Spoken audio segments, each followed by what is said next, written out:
નમસ્કાર વિદ્યાર્થી મિત્રો, સરસ્વતી ગ્રુપ ઓફ એજ્યુકેશન દ્વારા ચાલતા આ ઈ લર્નિંગ પ્રોગ્રામમાં હું બ્રિજેશ સાકડેચા આપ સૌનું હાર્દિક સ્વાગત કરું છું. આપણે ધોરણ 9 ની અંદર વિજ્ઞાન વિષયની અંદર ચેપ્ટર નંબર 11 નો અભ્યાસ કરતા હતા કે જેનું નામ છે કાર્ય અને ઉર્જા.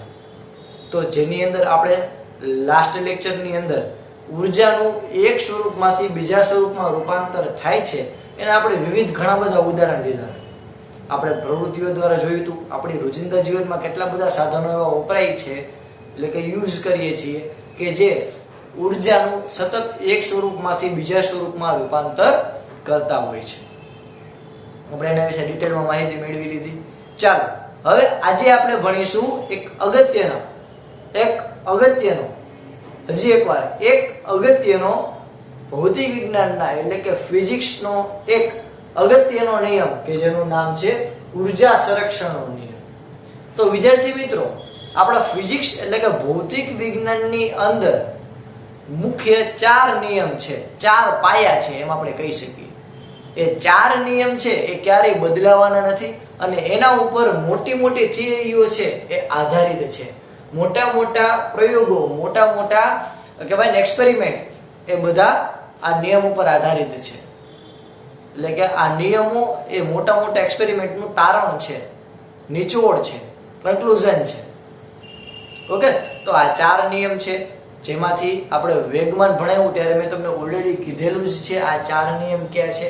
છતાં પણ આપણે એકવાર અહીંયા રિવાઇઝ કરી લઈએ કે વિજ્ઞાનની અંદર મૂળભૂત 4 નિયમ છે. ફિઝિક્સમાં, ભૌતિક વિજ્ઞાનમાં 4 નિયમ છે, જે છે રેખીય વેગમાન સંરક્ષણનો નિયમ, કોણીય વેગમાન સંરક્ષણનો નિયમ. આ વેગમાન તમે ભણ્યા છો, વેગમાન એટલે શક્તિમાનનો ભાઈ વેગમાન, m/v, યાદ છે? ચાલો, તો રેખીય વેગમાન સંરક્ષણનો નિયમ, કોણીય વેગમાન સંરક્ષણનો નિયમ, ત્યારબાદ છે વિદ્યુત ભાર સંરક્ષણનો નિયમ અને ચોથો અને લોકલાડીલો જે છે ઉર્જા સંરક્ષણનો નિયમ. તો શું કે છે ભાઈ, આમાં નવું નથી, તમે જાણો જ છો, પણ છતાં પણ આને વિજ્ઞાનમાં બહુ મોટો નિયમ કીધો છે. શું છે તો કે જો જ્યારે કોઈ પણ ઉર્જાનું એક સ્વરૂપમાંથી બીજા સ્વરૂપમાં રૂપાંતર થાય, જ્યારે કોઈ પણ ઉર્જાનું એક સ્વરૂપમાંથી બીજા સ્વરૂપમાં રૂપાંતર થાય ત્યારે તંત્રની કુલ ઉર્જા કેવી રહે? અચળ, જળ જેવી, બદલે નહીં. એટલે કે જ્યારે પણ કોઈ પણ પદાર્થનું ઉર્જાનું એક સ્વરૂપમાંથી બીજા સ્વરૂપમાં રૂપાંતર થાય ત્યારે તંત્રની કુલ ઉર્જા કેવી રહે? અચળ. આ મસ્ત ઉદાહરણ દ્વારા તમને સમજો. માની લ્યો કે એવું આપણે એક એક્ઝામ્પલ લઈએ કે માની લ્યો કે કોઈ બલ્બ જે છે, વિદ્યુત ઉર્જા જે છે, એ માની લ્યો કે એ બલ્બની અંદર ફોર એક્ઝામ્પલ 100 જૂલ જેટલી ઉર્જા છે. કેટલી? 100 જૂલ બલ્બની અંદર. એટલે કે એના દ્વારા થતું કાર્ય 100 જૂલ છે. એટલે કે બલ્બ જે છે એ 100 જૂલ ઉર્જા ધરાવે છે. હવે એમાંથી પ્રકાશ ઉત્પન્ન થશે, એની પ્રકાશની સાથે ઉષ્મા પણ ઉત્પન્ન થશે. આપણે જોયું હશે કે જે ઓલા પીળા બલ્બ હોય, તમે ઘણીવાર જોયા હશે જૂના, જેને 100 ના બલ્બ કહેતા. તો એ જે બલ્બ છે એકદમ ગરમ થતા હોય. તમને બીજું ઉદાહરણ આપું, હેલોજન. તમે લગ્ન પ્રસંગની અંદર ઓલા ફોટા પાડવા વાળા જેવો ફોટોગ્રાફર હોય, એની પાસે ઓલી પીળા કલરની લાઈટ હોય, એકદમ ગરમ હોય, વારે ઘડીએ બંધ કરશે. તો આપેલી વિદ્યુત ઉર્જાનું કેવા રૂપાંતર કરે છે? પ્રકાશ ઉર્જા અને ઉષ્મા ઉર્જામાં. એટલે કે આપણે માની લો કે બલ્બ જે છે 100 જૂલ ઉર્જા ધરાવે છે, તો એ 100 જૂલ વિદ્યુત ઉર્જાનું 80 જૂલ જેટલા પ્રકાશ ઉર્જામાં રૂપાંતર થાય, તો બાકીની જે 20 વૈધી એ કેમાં રૂપાંતર થાય? ઉષ્મા ઉર્જામાં. તો અહીંયા આપણે ઘણીવાર એવું હોય કે જો આપણે 100 જૂલ વિદ્યુત ઉર્જા આપી,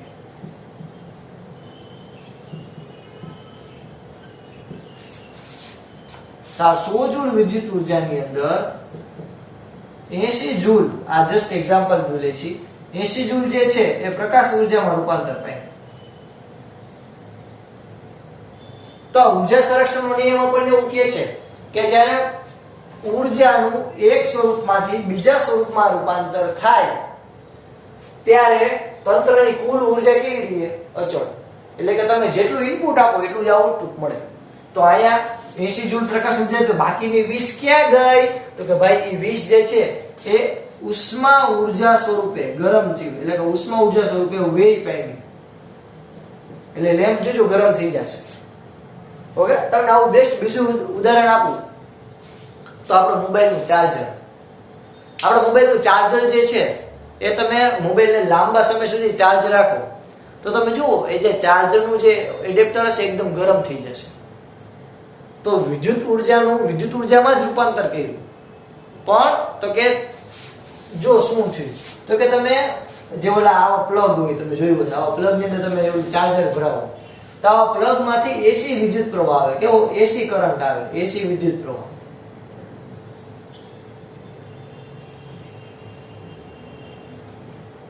આ જે એસી વિદ્યુત પ્રવાહ જે છે એનું તમે જો ચાર્જર હોય ને, જે ચાર્જર વિદ્યાર્થી મિત્રો, એ ડીસી વિદ્યુત પ્રવાહમાં કન્વર્ટ કરે. કેમાં?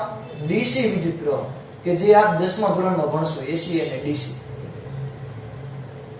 તો આ એસી માંથી એને કેમાં રૂપાંતર કર્યું? એટલે કે એસી ઉર્જાનું એને કેમાં રૂપાંતર કર્યું? ડીસી વિદ્યુત પ્રવાહમાં. તો રૂપાંતર કર્યું. સાથે સાથે ઉષ્મા ઉર્જા પણ આવે, એટલે કે ચાર્જર જે હોય ગરમ પણ થાય. એટલે ફોર એક્ઝામ્પલ માની લો કે અહીંયા એસી જે છે એ 100 જૂલ ઉર્જા ધરાવતું હોય તો એમાંથી માની લો કે 95 જૂલ જેટલું તમને ડીસી વિદ્યુત પ્રવાહ મળ્યો, તો બાકી 5 જૂલ ક્યાં ગયું? તો કે ભાઈ વિદ્યુત ઉર્જા ઉર્જા સંરક્ષણના નિયમ અનુસાર ઉર્જાનું એક સ્વરૂપમાંથી બીજા સ્વરૂપમાં રૂપાંતર તો થયું જગતની માલિપા, પણ સાથે સાથે તંત્રની કુલ ઉર્જા કેવી રહે? અચળ. એટલે કે ઇન શોર્ટ, સાવ કાઠિયાવાડી ભાષામાં, તમે જેટલું ઇનપુટ આપો, તમે જેટલું કાર્ય કરો એટલી તમને ઉર્જા મળે. એટલે કે જેટલું ઇનપુટ આપો એટલું આઉટપુટ મળે. ક્લિયર? ક્યાંય ઉર્જા જે છે એ ઉત્પન્ન થતી નથી કે ઉર્જાનો આપણે નાશ કરી શકતા નથી. એટલે આ બીજો પોઈન્ટ ઉપર ધ્યાન આપો તમે. આગળ ક્લિયર થયું? શું કહે છે નિયમ?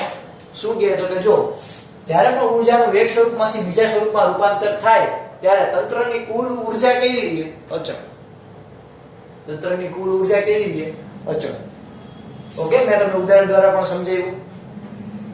તો આ નિયમ મુજબ પદાર્થની ઉર્જાનું એક સ્વરૂપમાંથી બીજા સ્વરૂપમાં સતત શું થતું હોય છે? રૂપાંતર. એક સ્વરૂપમાંથી બીજા સ્વરૂપમાં શું થતું હોય? રૂપાંતર. એક સ્વરૂપમાંથી બીજા સ્વરૂપમાં, વિદ્યુત ઉર્જામાંથી પ્રકાશ ઉર્જામાં રૂપાંતર કરે, વિદ્યુત ઉર્જામાંથી ઉષ્મા ઉર્જામાં રૂપાંતર કરે. તો આ એક સ્વરૂપમાંથી બીજા સ્વરૂપમાં કન્વર્ટ થઈ ગયું.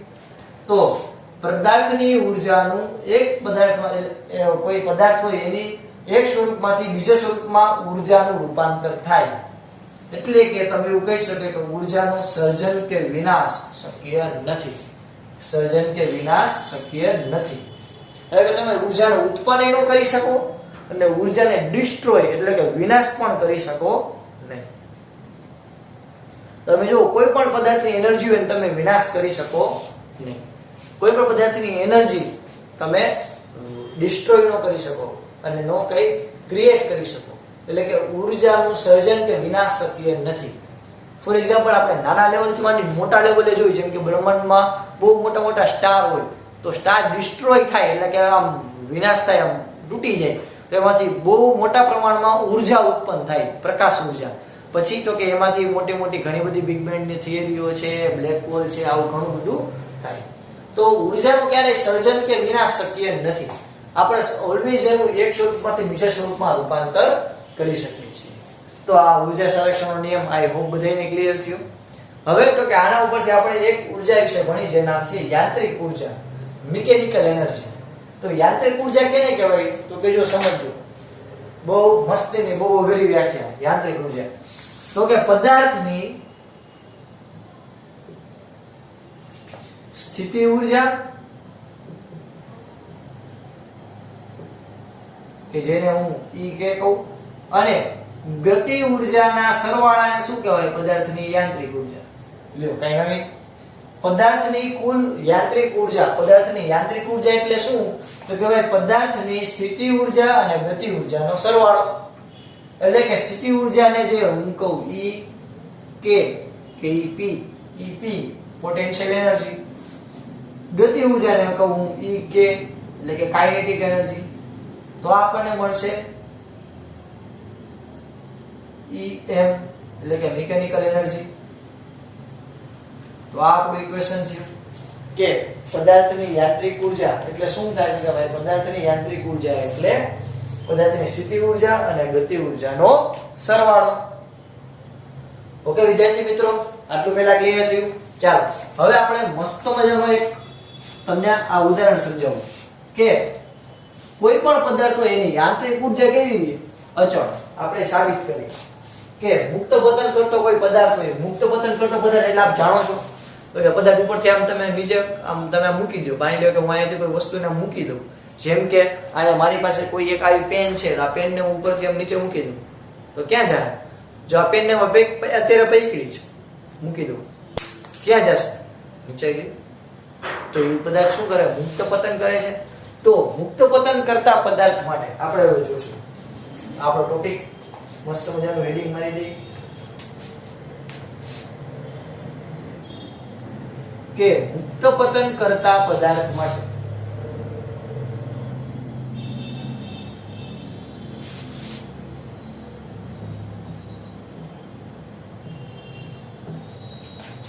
યાંત્રિક ઉર્જા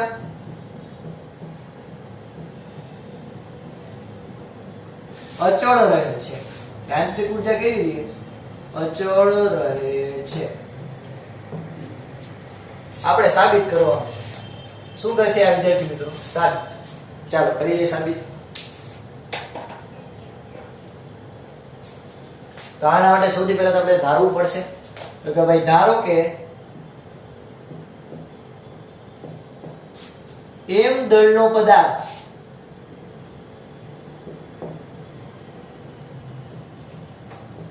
h ઊંચાઈ પરથી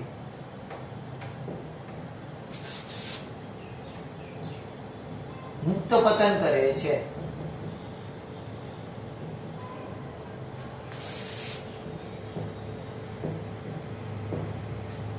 તો શરૂઆતમાં પદાર્થ કેવો હશે? સ્થિર.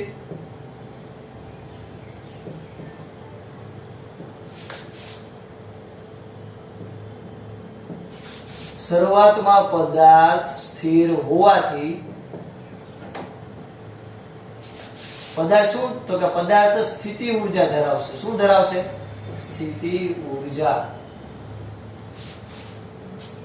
તો શરૂઆતમાં પદાર્થની ઊર્જા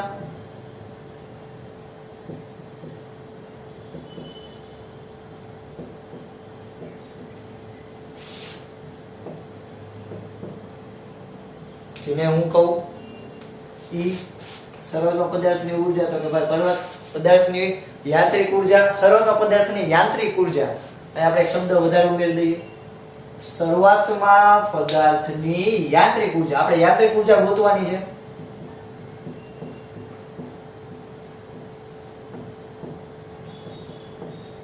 તો કે જો ભાઈ આપણે શું કરી પેલા સમજો. મુક્ત પતન કરતો પદાર્થ હોય યાંત્રિક ઊર્જા અચળ રહે. અચળ એટલે બદલે નહીં. તમે શરૂઆતમાં પદાર્થની યાંત્રિક ઊર્જા હોય એટલી જ અંતમાં તમને મળે એવું આપણે સાબિત કરવાનું. તો યાંત્રિક ઊર્જા એટલે પહેલા શું? તો કે સ્થિતિ ઊર્જા અને ગતિ ઊર્જાનો સરવાળો. તો કે ભાઈ પદાર્થની શરૂઆતમાં ગતિ ઊર્જા અને સ્થિતિ ઊર્જાનો સરવાળો જે છે એ શરૂઆતમાં જેટલો હતો એટલો જ ક્યાં મળે છે? અંતમાં. એવું આપણે સાબિત કરવાનું. આપણે બી આર વેરી હોશિયાર. હમણાં કરી નાખી. જો ધારો કે m દળનો પદાર્થ જે છે એ ઊંચાઈ ઉપરથી મુક્ત પતન કરે એવું આપણે. હવે શરૂઆતમાં પદાર્થ સ્થિર હોવાથી સ્થિતિ ઊર્જા ધરાવશે. શરૂઆતમાં પદાર્થની યાંત્રિક ઊર્જા કેટલી છે? તો કે ભાઈ યાંત્રિક ઊર્જા E એટલે EP + EK એટલે કે પદાર્થની સ્થિતિ ઊર્જા અને ગતિ ઊર્જાનો સરવાળો. તો કે ભાઈ પદાર્થની શરૂઆતની સ્થિતિ ઊર્જા કેટલી છે? mgh. ઓકે. જો અહીંયા એક મસ્ત મજાની આકૃતિ દોરું કે કોઈ પદાર્થ જે છે આ m દળનો પદાર્થ જે છે એ આ h જેટલી ઊંચાઈ ઉપરથી પાડવામાં આવે છે. ક્યાં? તો કે આ નીચે આ જે સપાટી જે છે ત્યાં મુક્ત પતન કરે છે. શું કરે છે? મુક્ત પતન કરે છે. તો અહીંયા આપણને છેલ્લે પદાર્થ અહીંયા મળશે.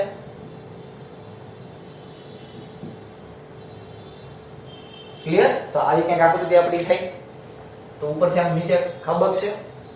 તો સરળનો પદાર્થની સ્થિતિ ઊર્જા mgh અસલી મસાલે સચ mgh. તો આ સ્થિતિ ઊર્જા h. હવે જો શરૂઆતમાં પદાર્થ ઊભો હોય છે ત્યારે એની ગતિ ઊર્જા કેવી હશે? 0. એટલે કે માઈને મેં આમ બોલપેન પકડી હતી તો બોલપેન આમ ડિસ્કો કરતી હતી, મારે ઝેલાતી નથી, મેં મૂકી દીધી, એવું હતું? ના, બિચારી બોલપેન આમ સ્થિર ઊભી હતી. તો બોલપેન સ્થિર ઊભી હતી તો સ્થિર પદાર્થ શું ધરાવે? સ્થિતિ ઊર્જા. તો બોલપેન સ્થિર ઊભી હતી તો એ ગતિ કરતી નહોતી, તો ગતિ ન કરે તો ગતિ ઊર્જા કેવી હોય? શૂન્ય. તો સ્થિર હતી તો સ્થિતિ ઊર્જા હતી, કેટલી હતી? mgh. એમ બોલપેન ગતિ નહોતી કરતી, આમ ફરતી નહોતી, ગમે એમ ગતિ નહોતી કરતી, એટલે એની ગતિ ઊર્જા કેવી છે? શૂન્ય. તો આપણને પદાર્થની શરૂઆતની ઊર્જા કેટલી મળી? mgh. તો આપણું ઇક્વેશન લખી નાખીએ આપણે. પદાર્થની શરૂઆતની ઊર્જા, પદાર્થની શરૂઆતની યાંત્રિક ઊર્જા,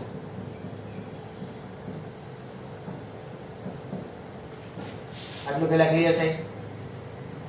ઓકે, તો આ આપણો એક પોઈન્ટ, આ આપણો બીજો પોઈન્ટ, આ આપણો ત્રીજો પોઈન્ટ, એટલે કે ઓમ કયો તો આપણો પહેલો પોઈન્ટ કે એમ દળવાળા પદાર્થને આપણે h ઉપરથી મુક્ત પતન કરાવ્યું તો એ પદાર્થ સ્થિર હોય તો એની સ્થિતિ ઊર્જા કેવી રહે? શૂન્ય. ઓકે, ચાલો આટલું પહેલા બધાને ક્લિયર થયું. ચાલો હવે તો કે પદાર્થ ઉપરથી નીચે નીચે નીચે આવશે, એટલે પદાર્થ જે ઉપરથી નીચે નીચે નીચે આવશે તો પદાર્થની સ્થિતિ ઊર્જા જે છે એ ઘટતી જશે અને ગતિ ઊર્જા વધતી જશે, કારણ કે જે ઉપરથી આમ નીચે નીચે નીચે આવે તેની સ્પીડ વધે, સ્પીડ વધે એટલે એનો વેગ વધે, વેગ વધે એટલે એ પદાર્થની ગતિ ઊર્જા વધે. તો આપણે અહીંયા એવું લખવાનું કે જેમ પદાર્થ ઉપરથી નીચે આવશે, જે પદાર્થ ઉપરથી નીચે મુક્ત પતન કરશે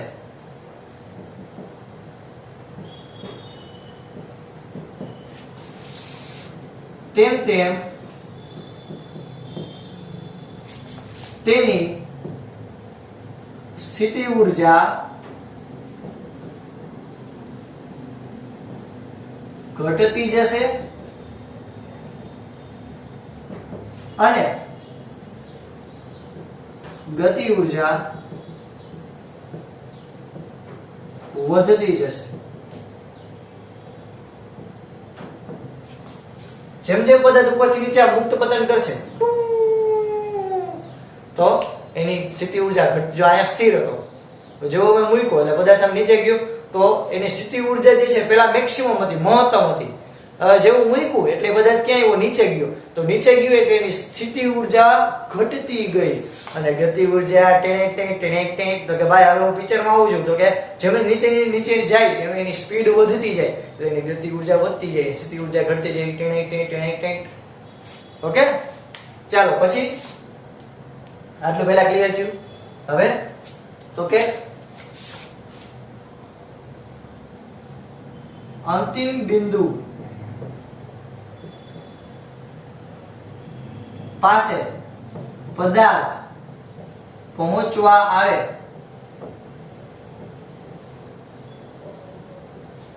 ત્યારે તેની ગતિ ઊર્જા કેવી છે? મહત્તમ. અને સ્થિતિ ઊર્જા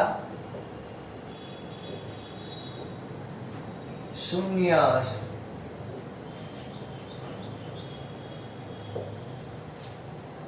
ઓકે, ચાલો તો આપણે ઇક્વેશન લખીએ. પહેલા આપણે એક પોઈન્ટ લખી નાખી જેથી તમને ખબર પડે કે કેટલા પોઈન્ટ પડે છે જગતની માલિકમાં. આ એક પોઈન્ટ, આ બીજો પોઈન્ટ,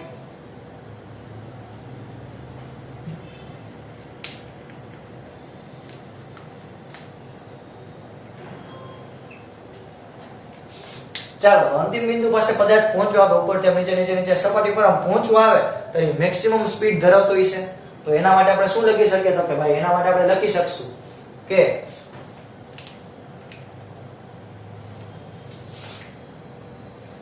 અંતિમ બિંદુએ પદાર્થની યાંત્રિક ઊર્જા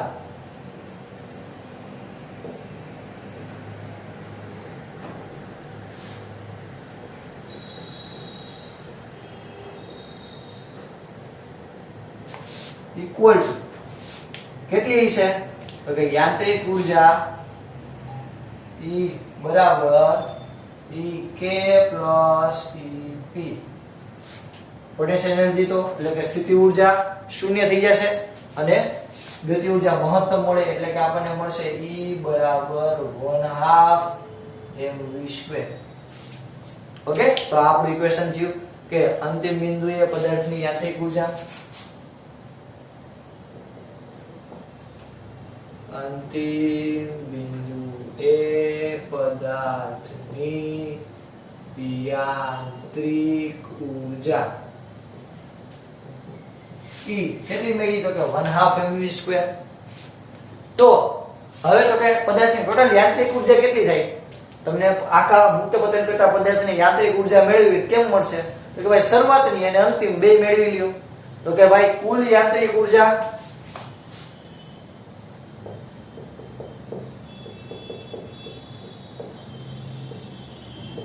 જેને હું E કહું બરાબર શું થાય તો કે શરૂઆતની યાંત્રિક ઉર્જા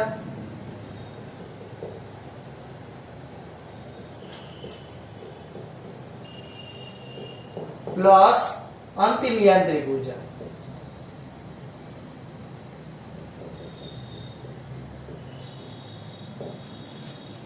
તો શરૂઆતની યાંત્રિક ઉર્જા અને અંતિમ યાંત્રિક ઉર્જા. તો આના ઉપરથી આપણે એવું લખી શકીએ કે E બરાબર આના પરથી આપણે શું લખી શકશું તો કે E બરાબર